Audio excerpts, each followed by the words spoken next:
Hello दोस्तों, आपका स्वागत है मेरे यूट्यूब चैनल जीके वर्ल्ड में। आज हम देखेंगे पॉलिटी का लेक्चर नंबर 1, जिसमें हम लोग प्रस्तावना से स्टार्ट करेंगे। चलिए देखते हैं। अब हम पहले टॉपिक यानी प्रस्तावना पर चर्चा करते हैं। पहले तो हमें यह समझना होगा कि इस भाग से किस प्रकार के प्रश्न पूछे जाते हैं। विगत वर्षों में प्रश्नों के आधार पर प्रस्तावना से जुड़े प्रश्न को हम 4 भागों में बांट सकते हैं। पहला है प्रस्तावना का विचार और उसका महत्व। दूसरा, प्रस्तावना में प्रयुक्त शब्द, उनका क्रम और उनका अर्थ। तीसरा भाग है प्रस्तावना के संबंध में न्यायिक निर्णय। चौथा इसमें दिया प्रस्तावना की परिवर्तनीयता और उसमें संशोधन की संभावना। अब हम लोग पहला टॉपिक अपना स्टार्ट करते हैं, प्रस्तावना का विचार। तो प्रस्तावना की जो धारणा अमेरिका से ली गई और इसकी भाषा जो है ऑस्ट्रेलिया से प्रेरित है। 13 दिसंबर 1946 को पंडित नेहरू द्वारा प्रस्तुत उद्देश्य प्रस्ताव पर आधारित है, जिसे 22 जनवरी 1947 को स्वीकार किया गया है। अगला है प्रस्तावना का महत्व। पहला, इसमें संविधान की शक्ति के स्रोत का उल्लेख है। इसमें बताया गया है, लिखा है कि हम भारत के लोग, तो इसमें संविधान की शक्ति का पता चलता है हमसे। और दूसरा, इसमें शासन प्रणाली के स्वरूप का उल्लेख, जैसे संप्रभु, समाजवादी, पंथ निरपेक्ष, लोकतांत्रिक, गणराज्य जैसे शब्द इसमें मिलते हैं। अगला है शासन प्रणाली का उद्देश्य। इसमें उद्देश्य को बताया गया, जैसे न्याय, कानून व्यवस्था, ये सब कैसे चलना है। अगला, इसमें संविधान के निर्माण की तिथि का उल्लेख। इसमें बताया गया कि संविधान किस दिन बनकर तैयार हुआ, तो 26 नवंबर 1949 इसमें डेट मेंशन किए। अगला है हमारा विचारकों के अनुसार महत्व। पहले विचारक इसमें जो अपना मत दिए हैं के एम मुंशी, इन्होंने कहा है संविधान का राजनीतिक जन्म कुंडली है ये। ठाकुर दास भार्गव के द्वारा प्रस्तावना संविधान की आत्मा है। एन पालकीवाला के अनुसार प्रस्तावना जो है संविधान का पहचान पत्र है। अब हम इसमें देखेंगे शब्दावलियों के अर्थ। पहला जी इसमें शब्दावली प्रयुक्त है संप्रभु। इसका मतलब क्या होता है, बाह्य या आंतरिक रूप में किसी अन्य सत्ता के अधीन नहीं, मतलब बाहरी आंतरिक रूप से कोई और इसके सत्ता नहीं ले सकता इसमें। और अगला, इसमें निर्णय लेने में स्वतंत्र, किसी की सत्ता इस पर कोई आश्रित नहीं है, तो इसलिए निर्णय लेने में स्वतंत्र होगा ये। संप्रभु का मतलब ये है। अगली शब्दावली जो इसमें है समाजवादी। समाजवादी का मतलब क्या है, समाज में समानता, विशेषकर आर्थिक समानता स्थापित करने का लक्ष्य है। संसाधनों के सामुदायिक नियंत्रण का समर्थन, मतलब ये नहीं कि जिसके पास ज़्यादा पैसा उसके पास ज़्यादा संसाधन चले जाएं और गरीब होता चला जाए। और भारत के मूल संविधान में उल्लेख नहीं, 42वें संविधान संशोधन से शामिल। समाजवादी जो शब्द है या भारत के जो मूल संविधान बना था उसमें उल्लेख नहीं था, बल्कि 42वें संविधान संशोधन द्वारा इसको शामिल किया गया है। अगला इसमें शब्दावली है तीसरी, पंथ निरपेक्षता। इसको हम लोग 2 भाग में देखेंगे। पहले देखेंगे पश्चिमी समाज में पंथ निरपेक्षता, फिर भारत में पंथ निरपेक्षता का क्या महत्व है। पश्चिमी समाज पंथ निरपेक्षता देखेंगे तो इसमें बताया गया कि राज्य का अपना कोई धर्म नहीं होता। और दूसरा इसमें बताया गया राज्य और धर्म के मध्य पूर्ण अलगाव, मतलब राज्य और धर्म का मध्य पूर्ण अलगाव की स्थिति रहेगी। जो भारतीय पंथ निरपेक्षता, इसमें बताया गया मूल उल्लेख नहीं, मूल संविधान में इसका मूल उल्लेख नहीं था, लेकिन 42वें संविधान संशोधन से शामिल किया गया था। राज्य का अपना धर्म नहीं, राज्य और धर्म के मध्य पूर्ण अलगाव नहीं, इसमें राज्य और धर्म के मध्य पूर्ण अलगाव नहीं है, बल्कि सैद्धांतिक दूरी एक पाई जाती है। राज्य धार्मिक मामलों में सकारात्मक हस्तक्षेप कर सकता है। राज्य इसमें जो धार्मिक मामले हैं उसमें सकारात्मक हस्तक्षेप कर सकता है। अगला इसमें टर्म है लोकतांत्रिक। लोकतांत्रिक का क्या मतलब है, शासन में जनता की भागीदारी पर आधारित है।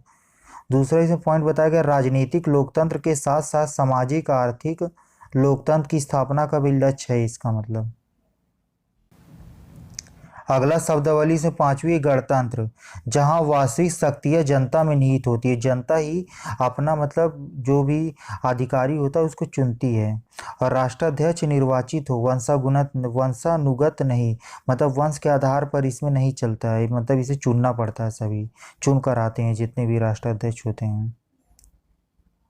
अगला इसमें शब्दावली न्याय, उचित और अनुचित के आधार पर निष्पक्ष व्यवहार का होना।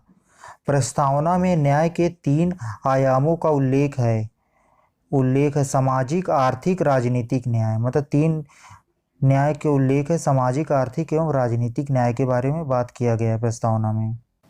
अगला जो इसमें टर्म है स्वतंत्रता।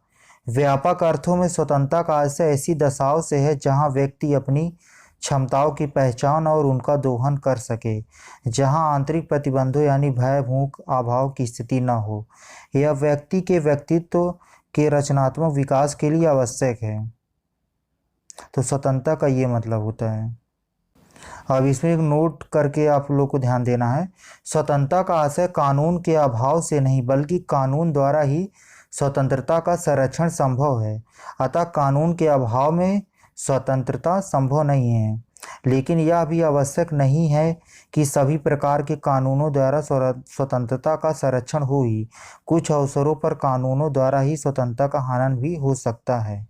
तो स्वतंत्रता के बारे में ये आपको याद रखना है। अगला जिसमें शब्दावली है समानता का है। समानता से क्या आशय है? मतलब विशेषाधिकार का अभाव, मतलब किसी को विशेष अधिकार नहीं दिया जाएगा। समान स्थिति में रहने वाले लोगों के साथ समान व्यवहार, भेदभाव का ना होना, मतलब भेदभाव नहीं करना है। समान स्थिति में जितने लोग भी रह रहे हैं उनके साथ समान व्यवहार किया जाएगा। प्रस्तावना में समानता को प्रतिष्ठा और अवसर की समानता के रूप में उल्लेखित किया गया है। अगला जिसमें टर्म है 9वां वे बंधुत्व। समान होने या हम होने की भावना है इसका मतलब। प्रस्तावना में व्यक्ति की गरिमा और राष्ट्र की एकता व अखंडता का उल्लेख किया गया है। बंधुत्व का मतलब है समान होने या हम होने की भावना। प्रस्तावना में व्यक्ति की गरिमा और राष्ट्र की एकता व अखंडता का उल्लेख किया गया है। अगला हमें देखना प्रस्तावना की प्रकृति क्या है। तो प्रस्तावना की प्रकृति के बारे में देखेंगे। प्रस्तावना की प्रकृति जो है ये गैर परिवर्तनीय है। यहाँ पे प्रकृति होगा। प्रस्तावना की प्रकृति गैर परिवर्तनीय अर्थात इसे न्यायालय में लागू नहीं किया जा सकता है। अगला इसमें हमारा है प्रस्तावना में संशोधन और न्यायिक निर्णय। बेरुबारी मामले में न्यायालय में प्रस्तावना को संविधान का भाग नहीं माना। बेरुबारी जो मामला आया था न्यायालय में उसमें क्या माना गया? प्रस्तावना को संविधान का भाग न्यायालय ने नहीं माना और इसलिए निर्णय दिया कि इसका संशोधन नहीं हो सकता है। लेकिन बेरुबारी मामले में न्यायालय ने प्रस्तावना को संविधान निर्माताओं के मस्तिष्क के विचारों को जानने की कुंजी माना।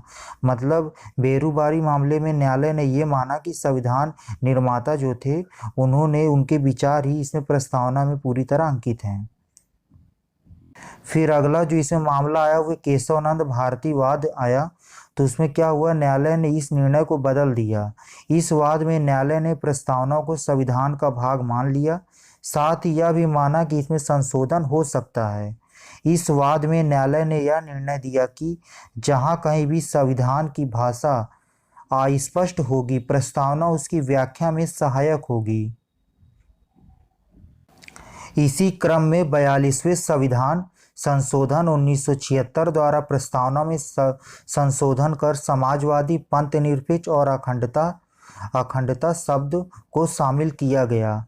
यसार बम्बई वाद प्रस्तावना को संविधान का आधारभूत ढांचा घोषित किया गया। यसार बम्बई वाद में प्रस्तावना को संविधान का आधारभूत ढांचा घोषित कर दिया गया।